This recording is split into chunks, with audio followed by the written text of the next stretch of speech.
nó đi tôi nói chị nè đi tôi nói chị cá nó ta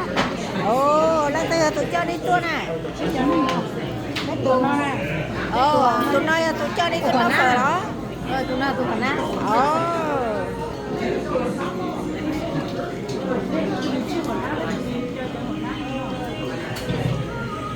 bác sĩ giờ vì tôi sát tận đây bé sẽ tận nó đó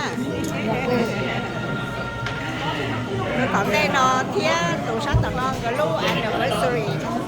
anniversary bé chưa ý xong là chưa xong bé chưa chua rồi ok bé chưa chua anniversary bé đến tận nó đó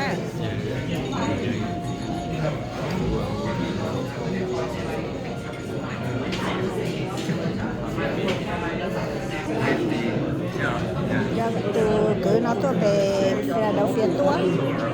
cố tao nó tua về Michigan tua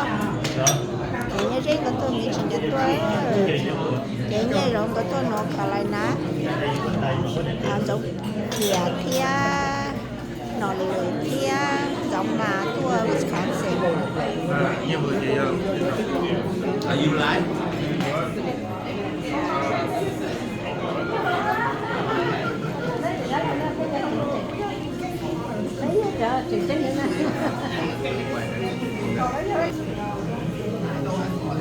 Chết phải nó đó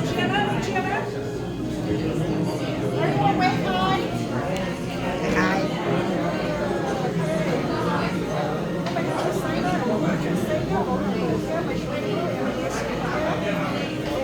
tôi chỉ không biết tôi thật sự là tôi đấy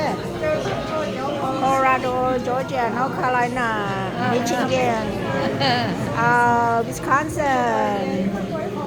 Philadelphia, Kentucky.